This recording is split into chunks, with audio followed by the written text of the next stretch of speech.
So, hi guys. So, samahan nyo akong magtupi ng mga damit. So, ngayon, update ko lang kayo kasi ang bilis ng tungtong ng cellphone ko. Let's go!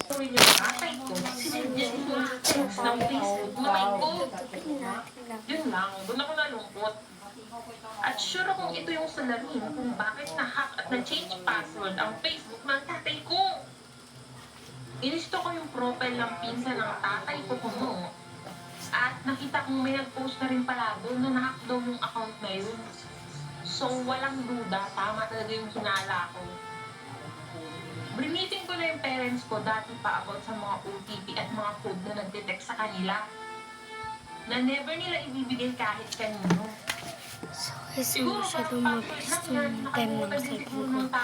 So, update ko lang kayo bago ito na ang tutupin ko at saka marami na yung natutupi. Ayan, guys, so tapos ko yung tupi.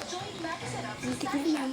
So, hindi naman na marapit ng ganito dati kapag magpapagamot. So, ngayon, kumita na.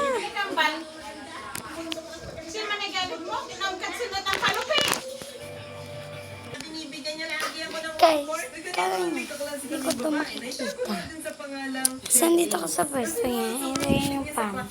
Hindi ko sa kanya dito yung cellphone. Ako, andun na sa kabilang pagkupa. Kaya huwag niyo sasabihin na Sunuhan namin niya ako sa kanya at kinain ko. At napapikit na lang ako sa asim. Tapos inalok niya ulit ako. At doon na agad nagsimulang maubos ang kanyang crackling.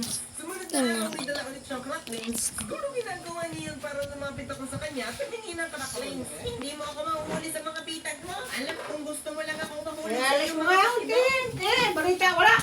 wala. Balita yan?